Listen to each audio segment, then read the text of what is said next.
తిరుమల తిరుపతి లడ్డు నెయ్యి కల్తీ దాని మీద సిట్ దినేష్ కుమార్ కమిటీ నివేదిక అది ఇప్పుడు మళ్ళీ దాని మీద రకరకాల వార్తలు వస్తున్నాయి. వాటి మీద నేను ముందే స్పందించాను. రేపంతా ఎన్నికల చర్చలు ఉంటాయి కాబట్టి ఇంకొకటి రెండు ముక్కలు మటుకు మీతో పంచుకోవాల్సి ఉంది. దేవిరెడ్డి భాస్కర్ రెడ్డి, భూమన కరుణాకర్ రెడ్డి కమిటీలో ప్రత్యేక సభ్యులుగా ఉన్నారు.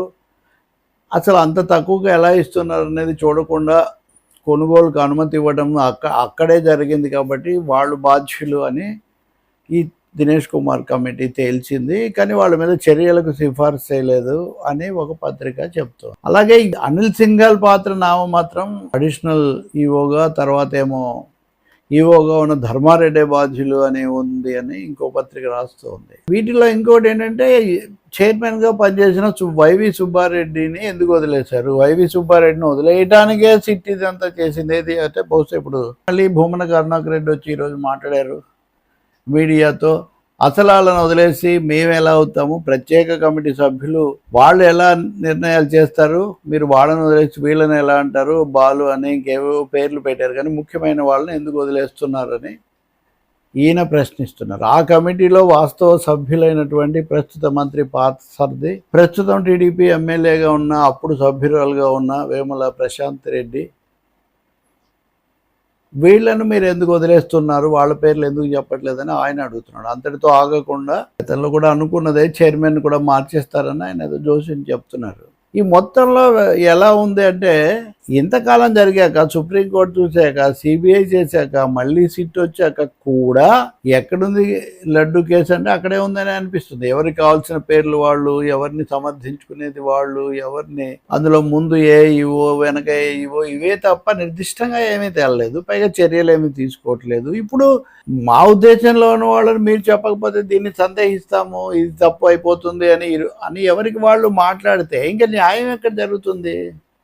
భక్తులకు కానీ ప్రసాదానికి కానీ రాజకీయమే తప్ప ఇంక ఇక్కడ ఏముంది? పైగా వీటన్నిటికీ సిబిఐ వాళ్ళు వేసిన సిట్ అన్నప్పుడు కేంద్రం, ఇప్పుడేమో రాష్ట్రమే నేరుగా వాళ్ళు వెళ్ళి ముఖ్యమంత్రికే ఇచ్చారు.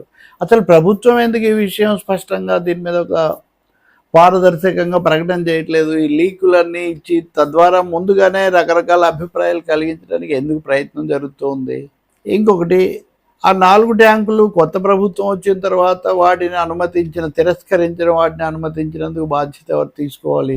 అనిల్ సింఘాల్ అనే ఆయన 3 ప్రభుత్వాలు కూడా ఎలా కొనసాగాడు? కొనసాగడం వెనుక కేంద్రము, బీజేపీ, ఆర్ఎస్ఎస్ల పాత్ర లేదా? అసలు తిరుమలలో తిష్ట వేసినటువంటి రకరకాల పేర్లతో తిష్ట వేసిన మధ్య దళారీ వ్యవస్థ, వాళ్ళ ప్రస్తావన ఇందులో ఎక్కడ లేదేమిటి? మనుషులుగా ఎవరినో ఒకరిని ఫిక్స్ చేయడం కోసం ఆ పేరు, ఈ పేరు, ఆ పార్టీ, ఈ పార్టీ, ఇది అసలు రాజకీయంగా 2 పార్టీల మధ్య యుద్ధమా, లేక తిరుమల తిరుపతి వ్యవస్థను ప్రక్షాళన చేయటము అన్నది ఇక్కడ ప్రధానమైన లక్ష్యమా? ఇంకా ఒక కీలకమైన సమస్య, అసలు ఇదంతా మత కోణంలో జరిగింది, అవినీతి కాదు అని చెప్పారు కదా. మరి నివేదికలో ఎక్కడ మత కోణంలో ఇవన్నీ చేశారని ఎందులో లేదే? మరి ఆ ప్రచారాలన్నీ చేసిన వాళ్ళు, ప్రతిజ్ఞలు చేసిన వాళ్ళేమవ్వాలి? అంటే మన కళ్ళ ముందు పాత విషయాలన్నీ వదిలేండి, చరిత్రలో చాలా చూసాం, చాలా చూస్తాం భవిష్యత్తులో కూడా. మన కళ్ళ ముందు వచ్చిన ఒక వివాదం మీద ఎవరికి ఇష్టం వచ్చినట్టుగా వాళ్ళు ట్విస్ట్ చేసేసి రకరకాలైనటువంటి టచ్లు ఇచ్చేసి పక్కదో పట్టిస్తుంటే, డైవర్ట్ చేస్తుంటే ప్రభుత్వాధికారులు, దర్యాప్తు అధికారులు ఏం చేస్తున్నారు? ఎందుకు అనుమతిస్తున్నారు? న్యాయస్థానాలు కూడా ఎందుకు ఉపేక్షిస్తున్నాయి? నాకు అయితే అర్థం కాదు.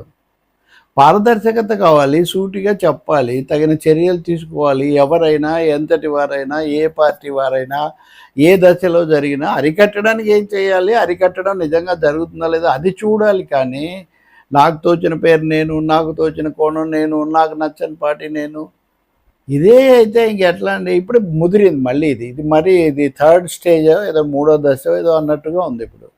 ఇప్పుడు మళ్ళీ దీనికి కరెక్షన్ వస్తుంది. మళ్ళీ ప్రభుత్వం దీన్ని పరిశీలించడానికి ఒక కమిటీ వేయడం ఏదో ఒకటి జరుగుతుంది. ఇప్పటికే జరిగి ఉండొచ్చు కూడా. ఎప్పటిదాకా వాళ్లకు నచ్చే ఒక పరిష్కారం, ఒక పద్ధతి ఏదో కనపడేదాకా, లేదంటే అసలు ఆకు అందకుండా పోకకు పొందకుండా ఏవో చర్యలు చేసేసి మళ్ళీ మామూలు అయినట్టుగా కొనసాగుతూ ఉంటుంది. కాబట్టి వాళ్ళని ఎందుకు పెట్టలేదు, వీళ్ళని ఎందుకు పెట్టలేదు, సిట్ ఎవరెవరిని పెట్టిందో, సిబిఐ ఎవరిని పట్టుకుందో చెప్పడానికి మనమే చెప్పేటైతే ఇంక వాళ్ళు ఎందుకు? అప్పుడు కొంతమంది సభ్యులైన వాళ్ళు అప్పుడు ఇప్పుడు కొనసాగుతున్న కొన్ని పార్టీల సభ్యుల గురించి ఎందుకు మాట్లాడలేదు? నేను ఎవరిని సమర్థించమని వదిలిపెట్టమని చెప్పట్లేదు. ఎవరి మీద అయినా చర్య తీసుకోండి. అధికార యంత్రాంగంలో అలాగే అనధికారికంగా అక్కడ కొనసాగుతున్నది. లేదా ఇప్పుడు హాథీ రామ్జీ మఠం భూముల లాంటి సమస్యలు ఎందుకు చేపట్టడం లేదు? అసలు అవి రావడమే లేదే. కాబట్టి ఇదంతా రాజకీయ ప్రధానమైన లేదా ఆర్థికంగా కార్యకలాపాలకు సంబంధించిన తతంగంగా మారింది తప్ప ఇందులో భక్తి కానీ, పరిపాలన సంబంధమైన ప్రమాణాల పరిరక్షణ కానీ, నిబంధనల పాటింపు కానీ వాటికి ఏం ప్రాధాన్యత ఇవ్వడం లేదు. ఖచ్చితంగా ఈ లీక్ స్టోరీల కంటే కూడా సూటిగా, స్పష్టంగా, అధికారికంగా ప్రకటన చేయడం, వీటికి స్వస్తి పలకడం మంచిది. లేకపోతే మళ్ళీ ఇంకొక దఫా మళ్ళీ రెచ్చగొడతారు. అది ఇప్పుడు మనం చూస్తున్నాం కదా. మతం వల్లే జరిగిందన్నారు. మరి ఇందులో ఎక్కడ లేదే అన్నమాట.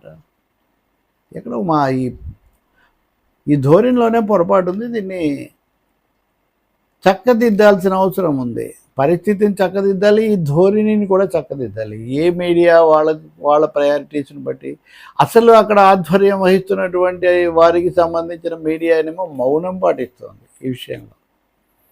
చాలా ఆశ్చర్యం అన్నమాట. కావాల్సిన సత్యము చక్కదిద్దడమా లేకపోతే రాజకీయమైన వైరమా అనే ఒక సందేహం కలుగుతుంది. ఏడుకొండల వాడికి కూడా అంతుపట్టనంత దారుణంగా మారింది.